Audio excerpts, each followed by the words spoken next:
Philippe Couillard a été ministre pendant 5 ans.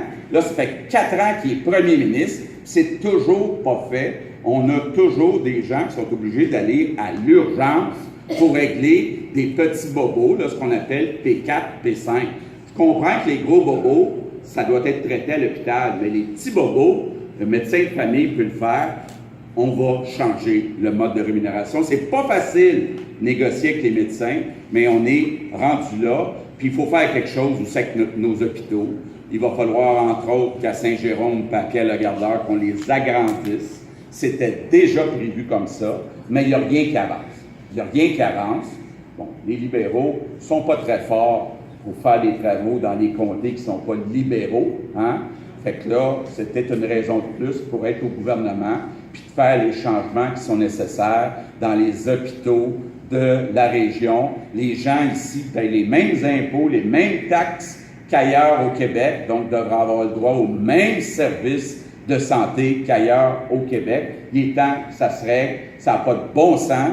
Moi, je regarde à chaque matin, là, je regarde cet après-midi, là, les 3 hôpitaux en question, Saint-Jérôme, Pierre-le-Gardeur, CHRDL à Joliette. Regardez, là, sur le site du ministère de la Santé, sont tous les 3 à plus que 100% de taux d'occupation. Ça veut dire qu'il y en a même un, Saint-Jérôme, 158%.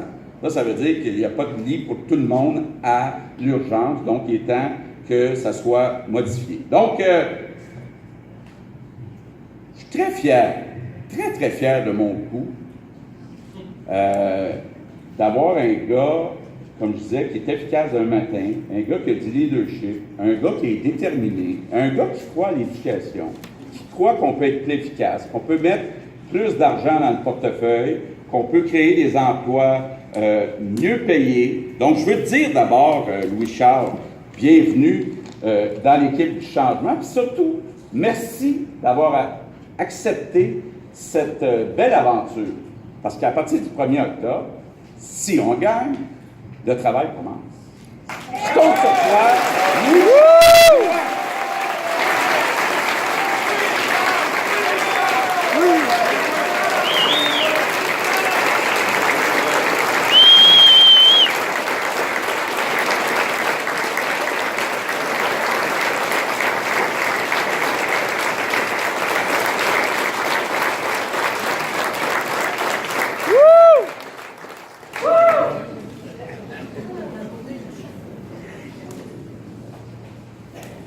Bonjour à tous. D'entrée de jeu, je tiens à vous remercier d'avoir accepté notre invitation et vous dire à quel point je suis profondément touché par votre présence. Ça fait vraiment plaisir. C'est un immense honneur, un grand privilège d'être candidat dans le comté qui a représenté si fièrement pendant 10 ans notre chef et futur premier ministre du Québec, M. François Legault.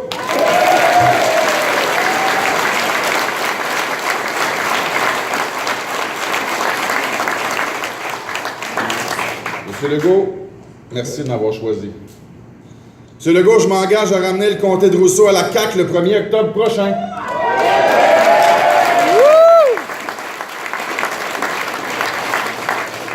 Et à poursuivre la tradition d'excellence que vous avez su implanter et maintenir au fil des ans dans notre coin de pays.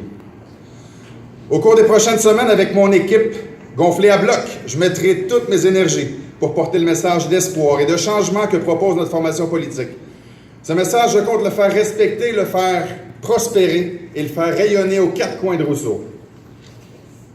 Mes amis, avec l'annonce de ma candidature aujourd'hui, je crois que le temps est venu pour moi d'aller plus loin dans mon engagement politique. J'ai l'expérience de 9 années de politique municipale à titre de maire et préfet. J'ai fait mes devoirs. Je me suis bien préparé. Et aujourd'hui, je suis prêt à servir différemment mes concitoyens. Je suis fier de le faire avec la coalition Avenir Québec qui propose un changement de cap énergique, mais aussi un projet mobilisateur, rassembleur, qui repose sur le réalisme, la crédibilité et la confiance. J'ai cette ferme volonté de continuer à mettre mes compétences au service de ma communauté. C'est une conviction totale et entière, et je veux tout donner pour cette communauté de laquelle j'ai tant reçu au cours de toutes ces années de politique active. Je profite d'ailleurs du moment pour vous remercier à nouveau. Vous êtes vraiment les meilleurs patrons du monde. C'est sûrement ce qui explique pourquoi je veux toujours faire plus et toujours faire mieux pour vous. Maintenant, plusieurs enjeux obtiendront mon attention absolue et prioritaire dès le 2 octobre si les citoyens me font confiance. Évidemment, en premier lieu, il faut travailler sur notre problème de main-d'œuvre. Pour ce faire, il faut inciter nos jeunes à rester sur les bancs d'école pour obtenir des emplois de qualité dans la région. Il faut aussi développer une stratégie d'attraction de la main-d'œuvre, incluant une stratégie d'intégration des immigrants. Je veux aussi travailler pour nos agriculteurs, les aider à se moderniser et surtout protéger la gestion de l'offre. Et finalement, je veux rendre les déplacements des gens de Rousseau sécuritaires et faciles en travaillant sur le prolongement de l'autoroute 25, en réalisant la voie de contournement Saint-Lin-Laurentide et en sécurisant la route 158 qui est l'une des routes les plus meurtrières au Québec. Je suis évidemment conscient qu'il y a encore beaucoup d'autres enjeux dans Rousseau, tels que l'accès à un médecin de famille pour tous, la qualité de vie des aînés, la réussite éducative, pourquoi pas une école secondaire à Saint-Lin. Mais je vais continuer d'aller à la rencontre des citoyens comme je le fais depuis maintenant 10 ans pour les écouter et les rassembler autour de nos valeurs de fierté et de confiance en l'avenir. En effet, j'ai confiance que nous allons réussir ensemble à relever ce défi de faire de cette élection un succès retentissant pour être en mesure de réorienter le Québec afin d'offrir à nos enfants et à nos petits-enfants l'avenir auquel ils ont droit. Mes amis, après 15 sombres années de ce gouvernement libéral, comme le disait le poème d'Apollinaire, il est grand temps de rallumer les étoiles. Merci.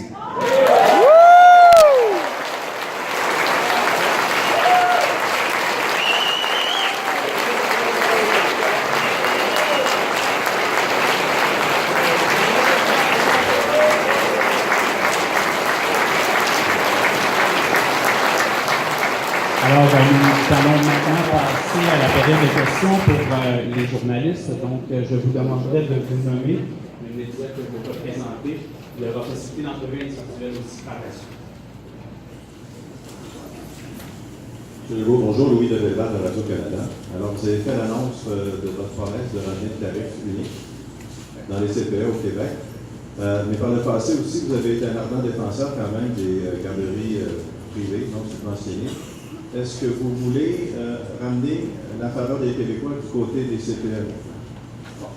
D'abord, rappelons-nous de la campagne de 2014.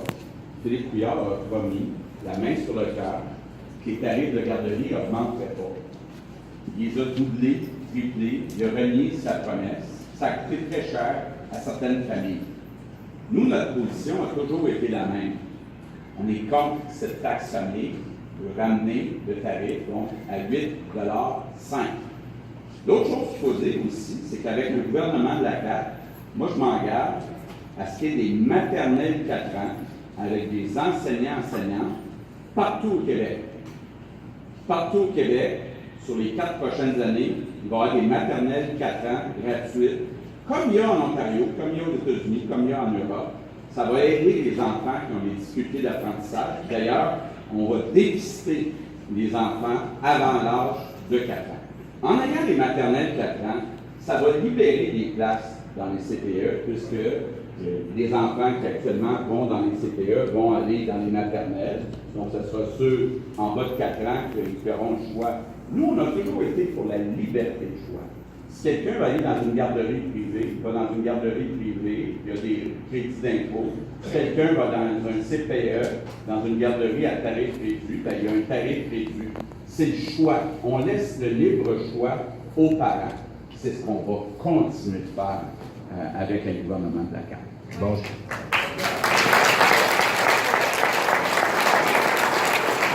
Alors, je comprends que vous ne souhaitez pas favoriser un système plus que l'autre, tout simplement. Non. Nous, on veut laisser le choix, mais ce qu'on réalise bien, c'est qu'en mettant en place des maternelles 4 ans, on devrait combler tous les besoins de place au Québec. Ça va libérer des places dans les garderies, que ce soit privées ou des CPE. Donc, ça va régler 2 problèmes. Je pense que c'est important qu'un enfant, il y a 20% des enfants aujourd'hui qui ont des troubles d'attention, autisme, dysphasie, dyslexie. À 4 ans, agir tôt, avoir un enseignant, des orthophonistes, des orthopédagogues dans une école. Donc, ça va aider ces enfants-là. Ça va permettre de libérer des places pour les parents qui n'ont pas de place actuellement dans les garderies. Donc, on va régler 2 problèmes en même temps. Est-ce que vous souhaitez aussi, par cette politique-là, aller jouer dans les plates-bandes du Parti québécois? Non. Nous, on a toujours eu la même mesure, c'est-à-dire pas de taxe famille. Donc, le Parti québécois, ce que je comprends, c'est qu'ils sont contre les maternelles 4 ans. Le Parti libéral aussi. Actuellement, il y a juste 5 des enfants de 4 ans qui ont le droit à la maternelle. En partant, on dit qu'il y a 20 d'enfants qui ont des difficultés. Tout se joue avant 6 ans. C'est primordial de commencer à donner des services à ces enfants-là. Même en France, ils commencent à 3 ans. Ça ne veut pas dire que ça va être des affaires compliquées. Là. C'est en jouant qu'on apprend nos lettres, nos chiffres. C'est très important. Puis, on est le seul parti. Le Parti libéral est contre la maternelle 4 ans, puisqu'ils l'ont fait juste pour 5 des enfants. Le Parti québécois ne veut pas des maternelles 4 ans. Donc, on est le seul parti qui offre la maternelle 4 ans gratuite pour tout le monde. Mais de revenir à un tarif unique pour les CPE, est-ce que vous allez vous en servir pour aller chercher des voix du côté des péquistes? Bien, c'était notre position en 2014. Ça a toujours été la position de la CAQ, d'avoir un tarif unique, de l'indexer selon l'inflation à chaque année. Ça a toujours été notre position. Donc, les autres, c'est vrai que Jean-François Lisée a souvent changé d'idée sur les tarifs de garderie, mais nous, on a toujours eu la même position. Bon, je dois vous poser une question maintenant sur Manon Gauthier. Oui. On connaît les ennuis qu'elle a connus avec son plaidoyer de culpabilité, avec une accusation d'avoir conduit les facultés affaiblies. J'aimerais un commentaire de votre part là-dessus. Bon. Êtes-vous à l'aise avec cette situation-là? Manon Gauthier était sur le comité exécutif de la Ville de Montréal. C'est une femme qui a une grande expérience, entre autres dans le développement culturel à Montréal. L'année dernière, elle a été arrêtée pour faculté affaiblie. Par contre, elle a réussi à prouver que ce n'était pas à cause de l'alcool, c'était à cause de médicaments qu'elle prenait. Bon, elle n'aurait pas dû conduire avec ces médicaments-là. Elle a reconnu son erreur, mais moi, je ne pense pas que ça la disqualifie. Là. Elle est toujours aussi compétente qu'elle l'était. Je ne pense pas que ça la disqualifie. Bon.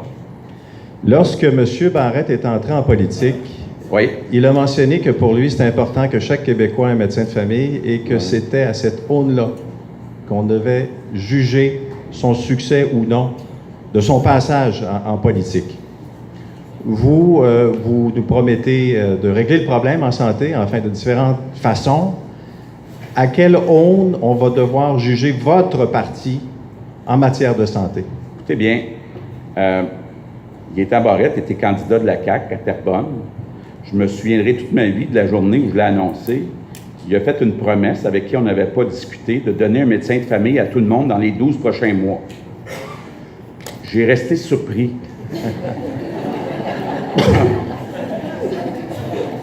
Après 4 ans, là, je pense qu'il est à peu près à 80 %. Mais ce qui est le plus important, puis là où il y a eu le plus gros échec de la part de Gaétan Barrette, c'est que c'est bien beau de dire qu'il y a 1 million de Québécois de plus qu'un médecin de famille, mais si le médecin de famille n'est pas disponible quand on est malade, ça donne quoi? Il a enlevé l'obligation dans les GMF de recevoir les patients à l'intérieur de 24 heures. Puis ce qu'il a choisi de faire, c'est que plutôt que de demander au GMF de prendre en charge, un groupe de médecins et d'infirmières, de prendre en charge les patients, incluant le soir et la fin de semaine, il a préféré céder au syndicat des médecins de famille, qui demandait la même chose depuis longtemps, c'est-à-dire créer 50 super cliniques, demander aux jeunes médecins de travailler le soir pour la fin de semaine, puis laissez-nous tranquilles, nous, les plus vieux médecins. Bien, on n'arrivera pas à prendre en charge les 8 300 000 Québécois si tous les médecins de famille ne participent pas. Puis si vous faites un petit calcul, là, il y a 8 500 médecins de famille au Québec pour 8,3 millions d'habitants. Ça fait 1000 patients par médecin. Actuellement, il y a des patients qui ont 1500, 2000 patients, puis qui les servent très bien. Donc, il y a un problème en quelque part, c'est que, bon, il y a des médecins qui ne veulent pas travailler le soir, il y a des médecins qui ne veulent pas travailler à la fin de semaine, mais il y a des gens malades le soir et la fin de semaine. Ils ne peuvent pas tous aller à l'urgence, ça engorge les urgences. Donc, Gaétan Barrette, ce qu'il a livré, là, c'est des médecins de famille, mais c'est un leurre, puisque les médecins de famille ne sont pas disponibles quand les gens sont malades. Donc, ça compte pas, dans le fond, de dire « j'ai un médecin de famille », mais quand je l'appelle, il dit « viens boire dans 2 semaines ». Ça règle rien. Je reste dans la santé, on est bien parti. Vous voulez un journaliste de Radio-Canada, là, c'est correct. On est seul en passant aujourd'hui, on en profite. On se voit pas souvent. C'est beau! Les médecins, vous voulez revoir le mode de Oui. rémunération des médecins. Une fois que ça va être fait, là, la masse salariale des médecins... Elle va être la même. Donc, il n'est pas question d'augmenter la masse salariale des omnipraticiens. Puis vous savez quoi? Philippe Couillard était d'accord avec ça en 99. Il l'a même écrit, là, je pourrais vous donner un article. Gaétan Barrette, quand il était avec nous, était d'accord avec ça, modifier le mode de rémunération.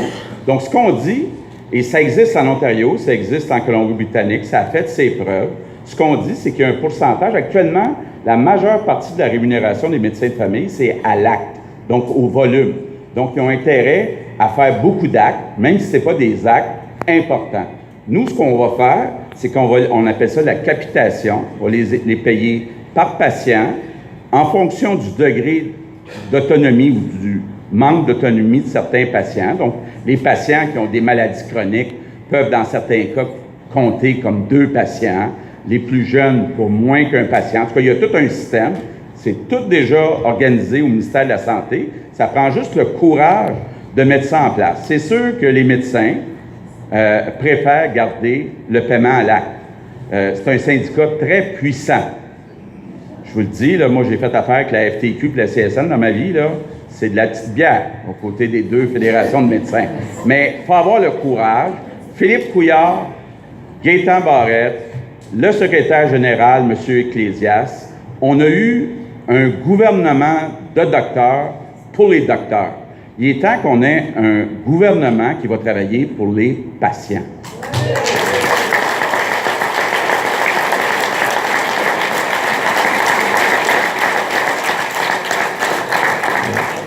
Mais la masse globale salariale des médecins ne va pas baisser. Les médecins omnipraticiens... Les spécialistes, les spécialistes, on dit actuellement, les spécialistes gagnent 1 milliard de dollars de trop quand on les compare avec l'Ontario. Donc, on va réouvrir l'entente pour ajuster la rémunération des spécialistes. Même pour les médecins de famille, c'est pas acceptable. C'est pas acceptable pour les infirmières. Pourquoi tous les professionnels au Québec gagnent moins que leur équivalent en Ontario, sauf les médecins spécialistes qui gagnent plus qu'en Ontario? C'est profondément injuste et on va corriger ça avec les spécialistes. L'incorporation des médecins, maintenant, vous allez faire quoi avec ça? On va enlever ça. Encore là, c'est un engagement qu'on a pris depuis longtemps. Il y a longtemps, il y a peut-être 15 ans, les médecins au Québec étaient moins bien payés qu'en Ontario. Puis une des compensations qu'il y avait, c'est qu'ils payaient moins d'impôts en s'incorporant. Aujourd'hui, là, ils ont un salaire comparable, puis dans le cas des spécialistes, plus élevé qu'en Ontario. Donc, il n'y a plus de raison de leur permettre de s'incorporer. Bon, je connais des gens, M. Legault, dans mon entourage. Une personne, entre autres, qui attend un remplacement de hanche depuis 6 mois, qui souffre en enfer et qui n'a toujours pas de date pour une opération. Une autre qui a vu son opération pour se faire enlever une pierre à un rein être repoussée depuis le 23 mai dernier, pas plus tard qu'aujourd'hui, encore une fois. Des gens qui souffrent et pourtant qui ont payé leurs impôts, qui ont prépayé leurs services de santé. Hein? Faut l'entendre comme ça. Je crois que vous serez d'accord avec moi. On a prépayé. Le gouvernement a une obligation de résultat. Combien de temps va falloir endurer ça encore? Bien, écoutez, moi, je pense que quand on ne réglera pas le problème des urgences, ça va être très difficile de gérer nos hôpitaux. Parce qu'à l'urgence, les gens entrent à l'urgence. Bon, à Saint-Jérôme, là, le temps moyen avant d'être transféré dans une chambre ou chez soi, c'est 21h30. Donc, évidemment, ça demande du temps d'infirmière, du temps de médecin,